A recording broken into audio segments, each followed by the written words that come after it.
प्रशांत जी देखिए, अब तो बिहार की जब पॉलिटिकल कबड्डी की हम बात करते हैं तो बिहार की राजनीति में जाति का बड़ा महत्व है। तो इस जो जाति का मैच है इसमें प्रशांत किशोर कहाँ फिट बैठेंगे? देखिए, पहली बात तो आपको मैं बता दूं, जब हम बिहार से बाहर जाते हैं, लोग बताते हैं कि बिहारी मतलब बेवकूफ़, ठीक है ना। बहुत बड़े स्तर पे भी जो लोग सफल हैं बिहार से, उनको हमको आपको ये दो चार होना पड़ता है। इसका मतलब ये तो नहीं है कि बिहार के सब लोग बेवकूफ़ हैं। देश के 40% जिलों में एक डीएम या एसपी जो है वो बिहार का लड़का है। जो तकनीकी संस्थाएं हैं देश में, जो आईआईटी हो या नीचे प्राइवेट कॉलेजेज हो, हमारा पॉपुलेशन है 10 से 11% देश का, लेकिन देश के तकनीकी संस्थाओं में करीब करीब 20 से 25% पढ़ाने वाले और पढ़ने वाले दोनों बिहार के हैं। लेकिन परसेप्शन क्या है कि बिहार का आदमी मतलब अनपढ़, बिहार का आदमी मतलब बेवकूफ़।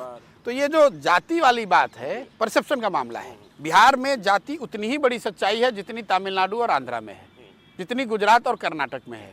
ये कभी आप अपने दर्शकों को ये ना बताइए, क्योंकि ये गलत बात है। जो लोग बिहार को बढ़ते नहीं देखना चाहते हैं वो आपको बताते हैं कि अरे बिहार में तो कुछ हो ही नहीं सकता, वहाँ सब जात पर ही है। ऐसा नहीं है। मैं उसको एग्जांपल देकर आपको डिटेल में समझाना चाहता हूँ। मैंने हर जगह चुनाव कराए, हर जगह जाति की इतनी ही महत्ता है जितनी बिहार में है। जब आप राजनीति करते हैं, चुनाव लड़ते हैं, लड़ाते हैं, तो समाज के सारे पहलुओं को आपको समझना पड़ता है।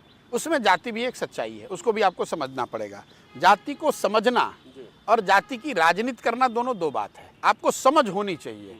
आप उसकी राजनीति करें ना करें, ये आपका व्यक्तिगत मामला है। अब आपने कहा बिहार में तो वोट जाति के आधार पर पड़ता है। मैं आपके दर्शकों को 3 एग्जाम्पल देना चाहता हूँ। 1984 में इस बिहार में सबसे ज्यादा वोट किसको पड़ा? कांग्रेस ने स्वीप किया था। आपको याद होगा, इंदिरा जी की डेथ हुई थी, उसके बाद कांग्रेस ने पूरे राज्य को स्वीप किया था। जातियों का जो अनुपात है वो तो सेम ही रहता है, 84 में भी वही था जो आज है। तो कांग्रेस क्यों जीत गई? आप तुरंत कहेंगे साहब उस समय इंदिरा जी के मौत से उपजी हुई सहानुभूति की वजह से लहर था, इसलिए कांग्रेस जीत गई। इसको एक कागज पर लिखकर रख दीजिए। 1989 में उसी बिहार में बीपी सिंह के नेतृत्व की पार्टी जनता दल जीत कर आई, उसने स्वीप किया। तो मैं आपसे फिर पूछूंगा, भाई जाति तो उस समय भी थी, क्या हुआ? तो आप बोलेंगे अरे नहीं प्रशांत जी, उस समय बोफोर्स को लेकर एक बहुत बड़ा माहौल बन गया था। एंटी करप्शन के नैरेटिव पर चुनाव लड़ा गया था, लहर थी बीपी सिंह की, इसलिए जीत गए। फिर मैं तेजी से आगे बढ़ता हूँ, 2014 पे आता हूँ। 2014 में नीतीश जी, लालू जी सबके रहते हुए यहाँ पर भाजपा लोकसभा में जीत कर आई। मोदी जी की आंधी थी। तो मैं आपसे पूछूंगा उसमें क्या हुआ? तो आप बताएंगे वो मोदी जी की लहर थी। ये 3 एग्जाम्पल मैं क्यों दे रहा हूँ? एक घटना है इंदिरा जी की मौत और उससे उपजी सहानुभूति, दूसरा नैरेटिव है एंटी करप्शन का जिसको लीड कर रहे थे बीपी सिंह जी, और तीसरा एक व्यक्ति है नरेंद्र मोदी। ये क्या आपको बताता है कि अगर कोई व्यक्ति, कोई नैरेटिव या कोई घटना अगर ऐसा हो जो that catches the imagination of people, जो लोगों के दिल में बैठ जाए, तो समाज में वो ताकत है कि वो जातियों से ऊपर उठकर वोट करता है। और ये मेरा फ्यूचर प्रेडिक्शन नहीं है, मैं आपको पीछे के बता रहा हूँ। अब राजनीतिक विश्लेषक इसको सिंप्लीफाई करके कहता है वो तो लहर वाला चुनाव है।